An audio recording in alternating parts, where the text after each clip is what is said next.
এসেছি। তো আমি তিনটে মেন সমস্যায় আমি ভুগছিলাম। সেটা হচ্ছে আমার স্পন্ডলাইটিস, যেটা হচ্ছে আমি বহুদিন ধরে সেলস মার্কেটিংয়ে ছিলাম, ম্যানেজার পোস্টেও কাজ করেছি। তো তাতে ওই স্পন্ডলাইটিস ধরে গিয়েছিল। তো আমার বছর 3 আগে আমার পুরো অ্যাপেক্স বলে একটা হসপিটাল আছে, সেখানে পুরো ডিটেক্ট করে দিয়েছিল যে আপনাকে ওই স্পন্ডলাইটিসের জন্য যেটা দিতে হয় বেল্ট, ওই বেল্ট নিতে হবে। আরেকটা ছিল আমার আরেকটা সমস্যা ছিল, সেটা 10-12 বছর আগে। সেটা হচ্ছে আমার হাই প্রেশার, এবং হাই প্রেশারের সময় অনেক সময় হতো কি মাথাটা ঘুরতো। তো এই হাই প্রেশার প্রায় 10-12 বছর, সেটাও একটা বিরাট সমস্যা ছিল। আর তারপরে লাস্টলি যেটা হচ্ছে সেটা হচ্ছে পাইলসের প্রবলেম। অনেকে পাইলসের অপারেশন করে, কিন্তু সেটাও আমার ডিটেক্ট করে ফেলেছিল যে পাইলসের অপারেশনটা করতে হবে।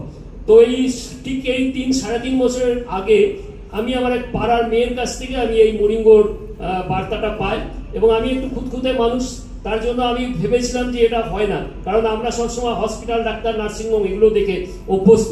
তো এই জায়গা থেকে যখন এটা নিজে খেলাম, এবং তার সঙ্গে আমার মিসেসও অসুস্থ ছিল, তারও নার্ভের বিরাট একটা প্রবলেম ছিল, বহু ডাক্তারকে দেখিয়ে কিন্তু আমি সমাধান করতে পারিনি। তারপরে আস্তে আস্তে দেখি যে ওর প্রায় 3 মাস থেকে 6 মাসের মধ্যে দারুণ সুস্থতা। আর আমার এই সুস্থতা, সেটা আমি দেখলাম যে সুস্থতা পেলাম আমাদের মরিঙ্গো ফাইটোসাইন এবং জয়জিং শুধুমাত্র ইউজ করে, আর বছরে 2টো করে স্যালারি। এই 3 বছর এটাই চলছে, এবং এটার জন্য যেটা হয়েছে সেটা আপনারা কাইন্ডলি শুনে রাখবেন।